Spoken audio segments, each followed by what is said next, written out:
네. 저희들은 지난주부터 에스라서 말씀을 보고 있습니다.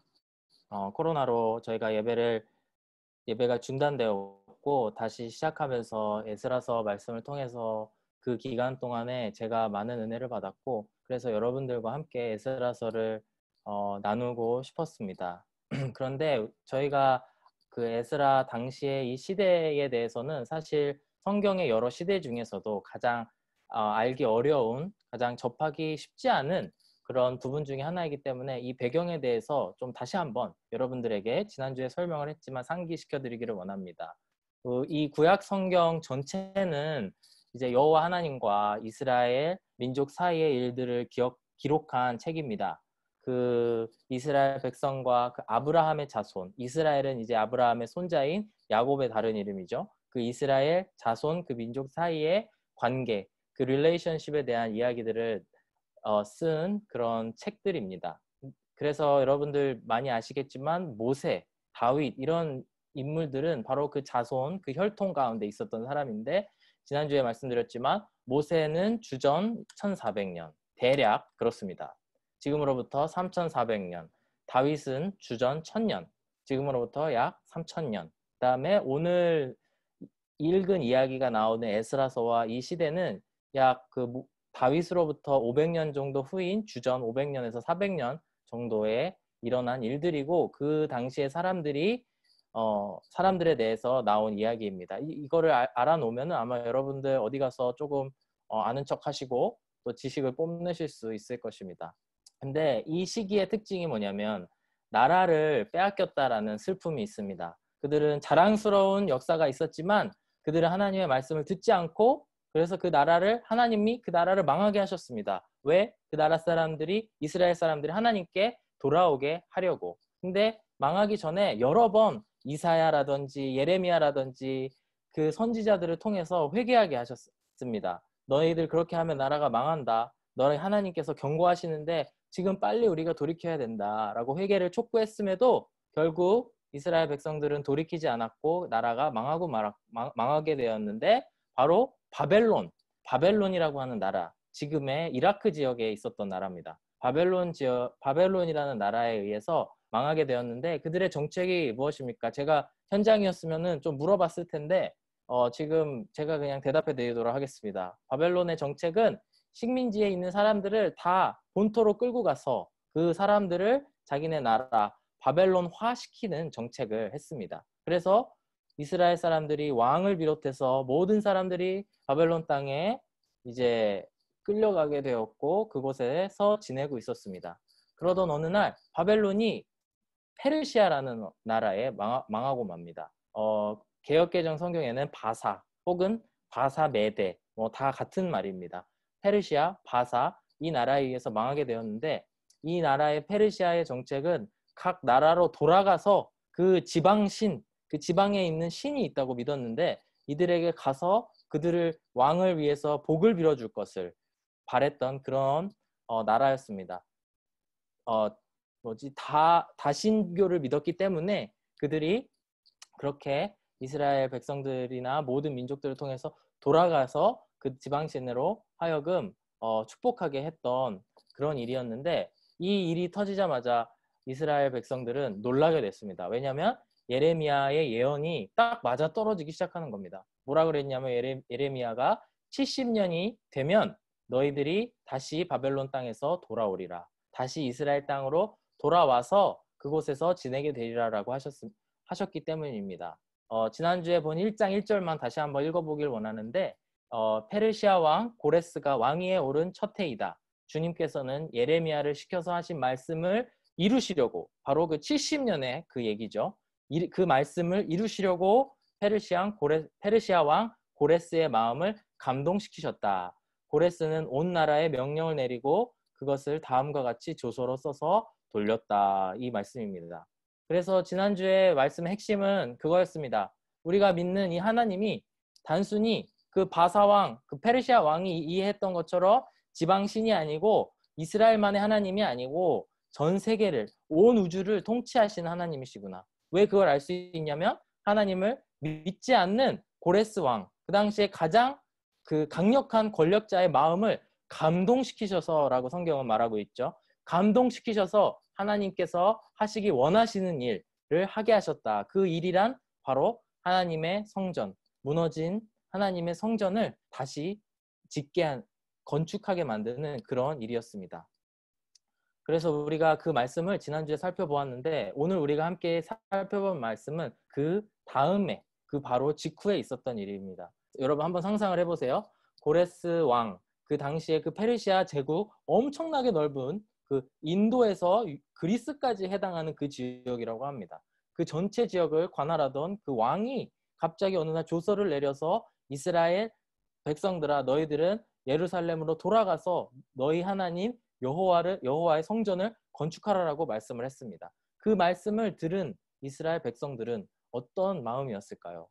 오늘 말씀의 결론부터 말씀을 드리면 오늘 우리가 함께 읽은 내용은 바로 그 사람들의 리스트입니다. 어떤 사람들? 하나님을 믿었던 사람들.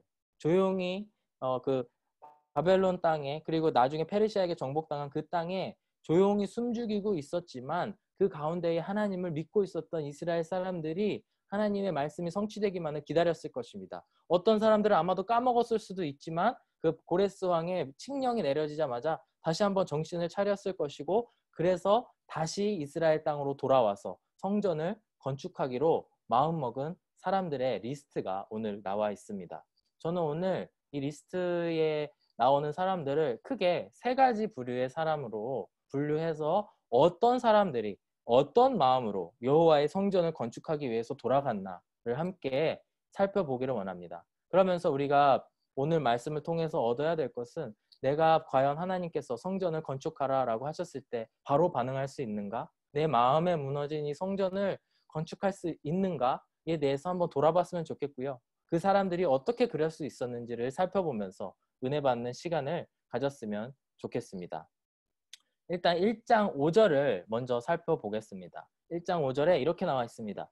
그때에 유다와 베냐민 가문의 우두머리들과 제사장들과 레위 사람들과 하나님께 감동을 받고 예루살렘으로 올라가서 주님의 성전을 지으려고 하는 모든 사람이 길을 떠날 채비를 하였다. 이렇게 나와 있는데 이게 사실은 5절 한 구절이 2장에 나오는 70절에 해당하는 2장 1절에서부터 70절에 쫙 리스트가 나옵니다. 누구의 가족들이 몇 명, 누구의 가족들이 몇 명, 어느 출신 사람들이 몇 명, 그 어떤 직책을 가지고 있었던 사람이 몇 명, 이렇게 4만 명에 해당하는 그 리스트가 나와 있는데 이 말씀을 딱 한 구절로 정리한 게 5절입니다. 저는 여기서 세 부류의 사람으로 나누길 원하는데 첫 번째는 유다와 베냐민 가문의 우두머리, 두 번째는 제사장들과 레위 사람들, 세 번째는 그 나머지 모든 사람들. 근데 이 사람들의 공통점은 뭐냐면 하나님께 감동을 받고 예루살렘으로 올라가서 주님의 성전을 지으려고 한 사람들이라는 것입니다. 이 각자의 특징들을 한번 살펴보기를 원합니다.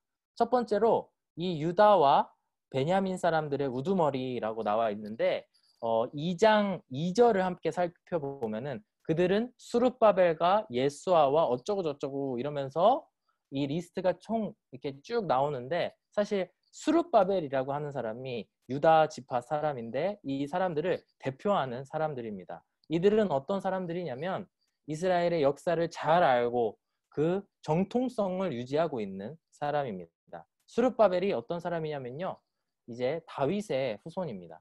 다윗은 유다 지파거든요. 유다 지파 안에 다윗이 있고 다윗 왕이 있고 다윗 왕, 솔로몬 왕 때에 가장 이렇게 나라가 부강하고 가장 쉽게 얘기하면 잘 나가던 그런 시대였는데 이제 여호야긴 왕이라고 하는 왕 때에 멸망하고 말았습니다.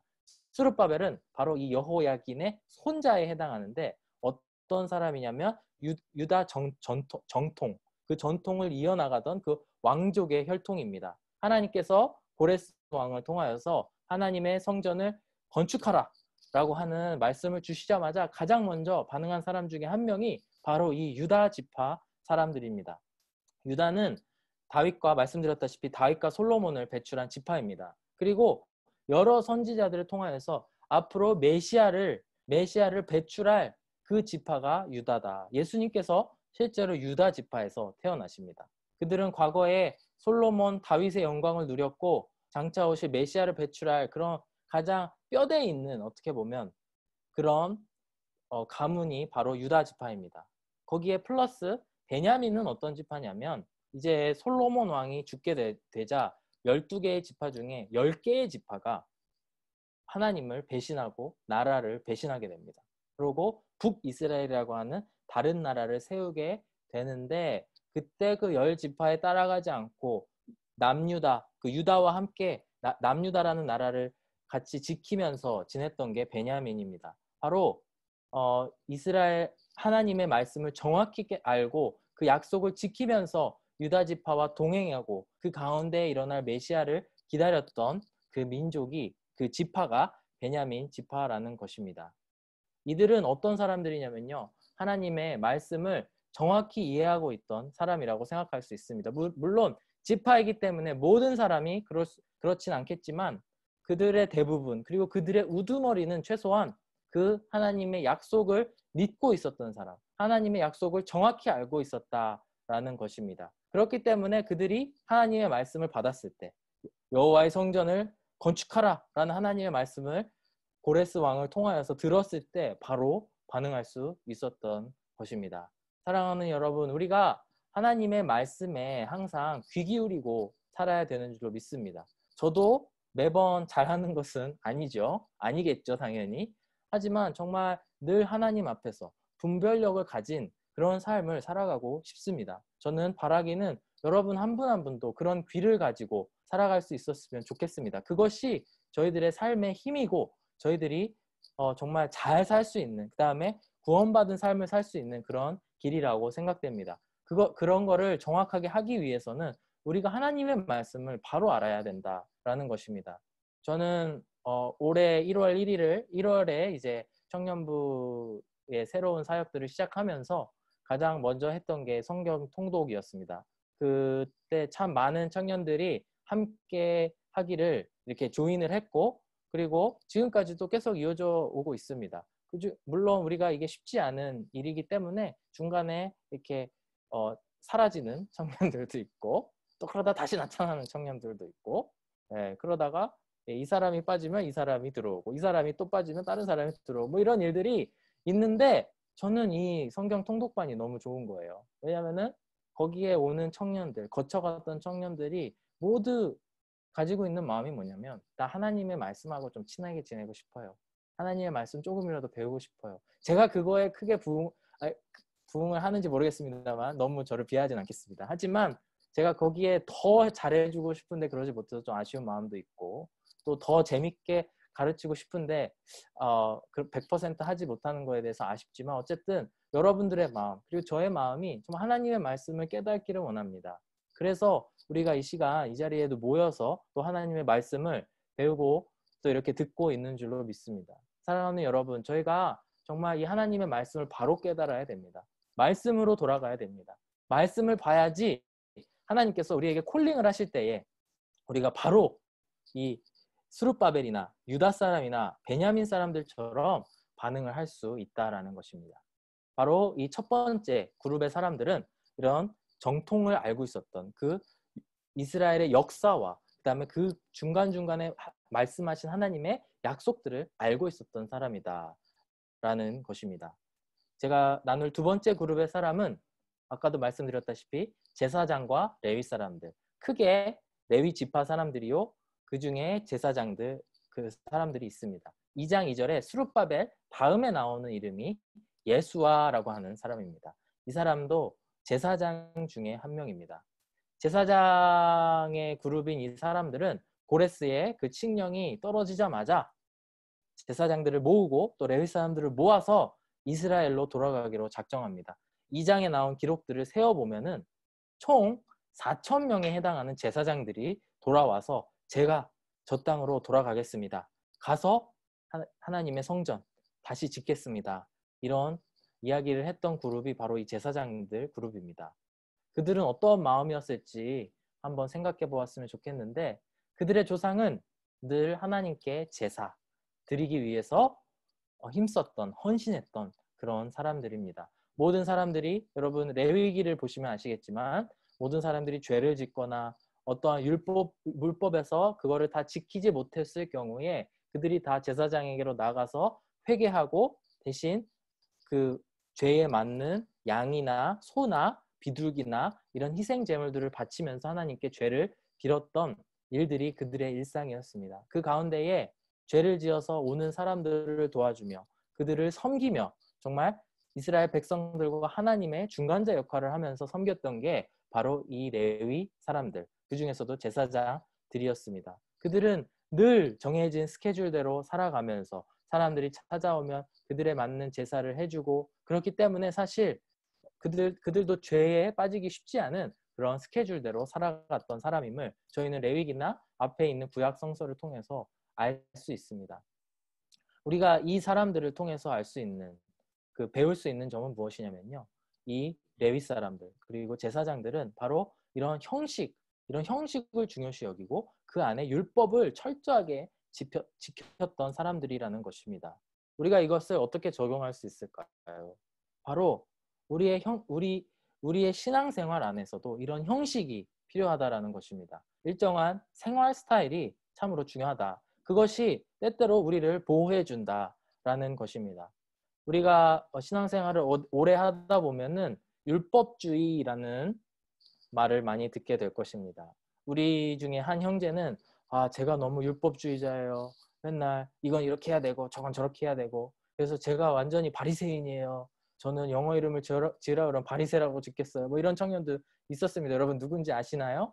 네, 제가 참 사랑하는 형제인데, 뭐 어쨌든 율법주의는 우리가 참 조심해야 됩니다. 왜냐하면 율법에 우리가 포커스가 맞춰지는 순간, 우리의 행위에 포커스가 맞춰지는 순간 하나님은 바라보지 않고 내가 한 행동을 보게 되고, 그랬을 때에 교만해지기 너무 쉽다라는 것입니다. 하지만 한편으로는 성경은 율법을 우리의 초등교사라고 이야기합니다. 하나님께서 주신 것이고 그것을 잘못 사용해서 그렇지 율법 자체는 죄가 아니다. 율법 자체는 선한 것이다. 거룩한 것이다 라고 이야기합니다.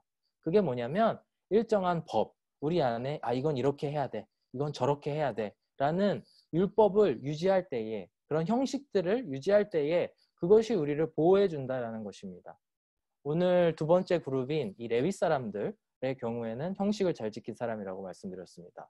우리 또한 이러한 형식들을 잘 갖춰 나갈 때에, 하나님께서 말씀을 주실 때에 바로바로 반응할 수 있는 그런 일들이 일어날 줄로 믿습니다. 저희들 안에 세울 수 있는 형식들이 뭐가 있을까요? 주일 예배 대표적으로 있습니다. 일주일에 한 번 주일 10시에 무조건 내가 말씀을 듣겠다, 예배에 영상으로 참석하겠다 라고 정하셨으면 좋겠습니다. 만약에 정말 이 코로나 때문에 밤낮이 바뀌고 그래서 참 아침에 일어나기 쉽고 일어나기 어렵고, 이런 경우에 다시 한번 내가 무슨 일이 있어도 주일 예배는 지켜야지, 나 예전에 안 그랬는데 나 왜 이렇게 됐을까 하고 돌아오셨으면 좋겠고요. 그걸로 부족하다면 금요 예배도 있고요. 청년부 예배는 뭐 당연히 오시면 좋겠고요. 또 매주 매일 아침마다 새벽 예배, 월요일을 제외한 아침마다 새벽 예배 영상이 올라가는데 내가 꼭 지키리라. 그게 제가 뭐 그걸 다 하라고 드리는 말씀이 아니고요. 각 사람에 맞게 나는 아직은 주일 예배야, 주일 예배만 잘 할래, 그러면 그러시고, 또 아니야 난 이걸로는 부족해, 금요 예배도 듣고 새벽 예배도 듣겠어 한다면 그렇지만, 어쨌든 우리 안에 그런 형식들을 만들어 나아갈 때에 우리가 하나님의 음성을 또 들을 때에 반응할 수 있는 그런 사람으로 발전해 나아갈 수 있다라는 것입니다. 우리의 형식이 때로는 중요합니다. 우리가 어떤 것을 습관화한다는 것, 그리고 그 예배를 습관화한다는 것이 굉장히 중요합니다. 우리가 여호와의 성전을 건축하라는 말씀을 메인으로 생각하고 있는데, 정말 여호와의 성전을 건축하는 것 중에 하나가 우리가 주기적으로 말씀을 듣고 그걸 통해서 하나님께 돌아가는, 하나님의 말씀에 귀 기울이는 저희들이 되었으면 좋겠고요. 그걸 통해서 하나님의 말씀에 누구보다도 빨리 반응하는 우리 일어나 청년부가 되었으면 좋겠습니다. 마지막 세 번째 그룹 사람들은 모든 사람들이라고 여기 표현이 됩니다.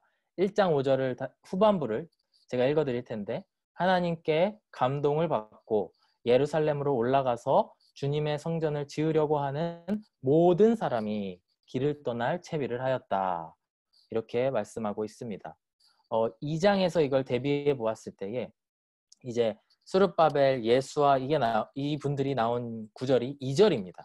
그 이후에 3절부터 나머지 거의 대부분이 뭐 중간에 이제 레위인에 대한 얘기가 나오거든요. 근데 그 대부분이 바로 이러한 일반 사람들에 대한 그런 기록들입니다.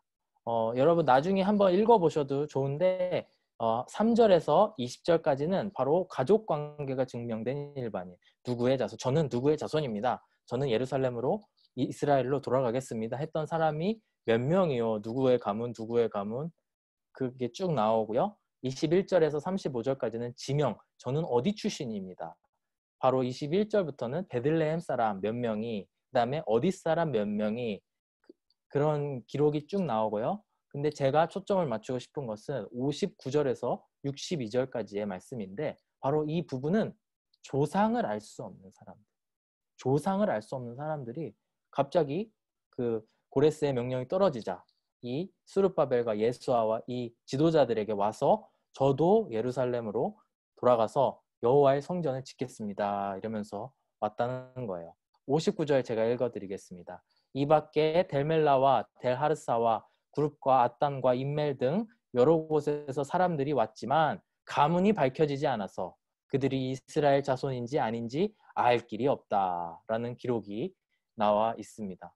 심지어 62절을 보게 되면 본인이 제사장이라고, 저는 제사장 출신입니다 라고 주장을 하지만 그들도 족보가 없었습니다. 62절 말씀을 보시면 족보를 뒤져보았지만 그들은 그 조상이 확인되지 않았다. 그러면서 점점점 뒤에 얘기가 나옵니다. 여러분 만약에 생각해 보셨으면 좋겠는 게, 이스라엘로 돌아가는 길이 정말 거기에 화려한 궁전이 기다리고 화려한 성전이 기다리고 정말 거기가 젖과 꿀이 흐르는 땅이고 그런 곳이라면 이 사람들이 온다 그러면 아이고 저 사람 저기 가서 또 뭐 한 건 하려고 물질적인 이득 뭐 아니면은 뭐 사회적인 이득 그런 거 얻으려고 가는구만 이렇게 이야기를 하겠지만, 여러분 지금의 이 역사적인 상황은 가장 이스라엘이 폐허가 되고 그들의 성전은 무너지고 그들의 왕궁도 무너지고 모든 건물들이 무너지고 성벽도 무너지고 정말 가장 힘든 상황이라는 것입니다. 근데 그들이 이스라엘로 돌아가서 여호와의 성전을 건축하겠다고 온 겁니다. 족보에도 없는 사람들이. 여러분 그 사람들이 어떻게 그랬을 수 있을까요? 사실 스룹바벨이나 유다 사람들은 자기의 가문이 있으니까 내가 이 가문 사람인데 가야지 라는 마음이 있었을 것입니다. 그리고 제사장 출신 사람들도 내가 제사장 출신인데 가야지 이런 게 있었을 텐데, 족보에도 없는데 왜 잘 살던, 물론 바벨론 땅에서 힘들게는 살았지만 터전을 가지고 살았었는데 새 땅으로 왜 가겠습니까? 한번 생각해 보았으면 좋겠습니다. 저는 나름의 답을 얻게 되었는데 바로 그것은 그들이 하나님을 믿었고 정말 그들 안에 여호와 하나님의 성전의 중요성, 그런 것들을 믿었기 때문이라고 생각합니다. 바로 이 여호와 하나님에 대한 믿음이 있었기 때문에 여호와의 성전을 건축하라 라고 했을 때에 그래, 여호와 하나님이야말로 진정한 하나님이셔, 이 세상을 통치하시는 유일하신 하나님이셔, 그래 나는 그러니까 이 하나님을 따라가야 돼, 이들을 따라가서 하나님을 섬겨야 돼 라고 했을 것입니다. 어떠한 명예나 어떠한 이득을 위해서가 아니고 오직 하나님을 믿었기 때문에 가능했다라는 것입니다. 오늘 우리가 세 번째로 생각해 봤을 때에 이 믿음이 우리 안에 다시 살아났으면 좋겠습니다. 이 믿음을 한번 생각해 보셨으면 좋겠습니다. 신약 성서에 이제 바울 서신의 말씀에서도 오직 의인은 믿음으로 말미암아 살리라 라는 말씀이 있습니다. 하나님께서는 예수 그리스도를 믿는 자들로 하여금 의롭다 칭해 주시고 그들로 하여금 하나님의 자녀가 되게 해주신다라는 말씀이 있습니다. 이렇게 믿는다는 것이 참으로 중요한데 이 믿음을 어떻게 정의할 것이냐가 되게 중요합니다. 제가 그냥 저의 결론을 말씀드리면 믿음이란 바로 하나님을 따라서 사는 것, 하나님을 믿고 하나님이 이끄시는 대로 따라 사는 것을 이야기한다라고 저는 말씀드리고 싶습니다. 잠언 3장 5절에서 6절 말씀에 이런 말씀이 있습니다. 너는 마음을 다하여 여호와를 신뢰하고 내 명철을 의지하지 말라. 너를 믿지 말고 여호와를 신뢰하라는 것입니다. 여호와를 신뢰한다는 게 어떤 것이냐면 6절 말씀에 너는 범사의 그를 인정하라. 그리하면 내 길을 지도하시리라. 범사의 하나님을 믿고 그분을 인정하고 그분의 이끄심을 생각할 때에 하나님께서 우리의 길을 이끌어 주시고 지도해 주신다라는 것입니다. 사랑하는 여러분, 이 족보에도 없는 사람들, 이분들을 한번 생각해 보셨으면 좋겠습니다. 이분들의 믿음이 우리 안에 살아났으면 좋겠습니다. 그래서 하나님께서 아무개야, 자훈아, 아니면 제가 보이는 대로 그냥 말씀드릴게요. 우서가, 하영아, 현철아 이러면서 여호와의 성전을 건축하라라고 했을 때에 바로 이 믿음 때문에, 바로 이런 믿음 때문에 여호와의 성전을 건축하겠다라고 반응하는 여러분들 한 사람 한 사람이 되셨으면 좋겠습니다. 사랑하는 여러분, 에스라서의 큰 주제는 두 가지입니다. 첫 번째, 지난주에 말씀드린 하나님의 주권, 우주를 통치하시는 하나님이 우리도 통치하신다. 그 다음에 두 번째, 오늘 말씀드린 것처럼 새로운 출발입니다. 무너진 이 실패한 민족에게도 다시 기회를 주시는 하나님. 그래서 다시 한번 약속의 땅으로 돌아가서 그곳에 여호와의 성전을 건축하고 성벽을, 나중에 시대가 됐을 때는 성벽을 건축하는 그런 하나님의 영광이 그들에게 임한다라는 것이 에스라, 그다음에 이어지는 느헤미야서의 주제입니다. 사랑하는 여러분, 우리가 이러한 소망을 가졌으면 좋겠습니다. 정말 여호와 하나님을 우리 가슴속에 품고 다시 한번 주님, 내 마음속에 내주하여 주시옵소서. 그래서 내 마음속에 무너진 나의 성전이 다시 건축되어서 주님, 다시 주님께로 돌아갈 수 있는 저희들이 될 수 있게 하여 주시옵소서. 그럴 때에 우리가 세 가지를 기억했으면 좋겠습니다. 다시 한번. 첫 번째, 하나님을 아는 지식이 중요합니다. 말씀을 보는 것이 너무나 중요합니다. 그래서 그 역사를 통해서 하나님의 말씀을 다시 생각하는 것이 중요하고요. 두 번째, 우리들의 생활 습관이 중요합니다. 레위 지파나 제사장들이 가지고 있었던 그런 습관들을 다시 한번 회복하는 저희들이 되었으면 좋겠고요. 네, 기도하겠습니다. 사랑이 많으신 하나님 아버지, 너무나 감사드립니다. 오늘 이 시간 하나님의 말씀을 통하여서 다시 주님께 나올 수 있게 도와주심에 너무나도 감사합니다. 주님, 이 시간 저희들이 여호와의 성전을 건축하라라고 하시는 하나님의 말씀을 다시 한번 마음속에 새기기를 원합니다. 더욱더 하나님의 말씀에 귀 기울이고, 그러고 또 우리의 생활 습관들을 돌아보고, 또 누구도 흔들 수 없는 그런 하나님의 정말 그 믿음이, 하나님을 향한 믿음이 저희 안에 다시 한번 살아나게 하여 주시옵소서. 감사드리며 예수 그리스도의 이름으로 기도드렸습니다. 아멘. 이 시간 우리 양병현 회장님 나오셔서 광고해 주시겠습니다.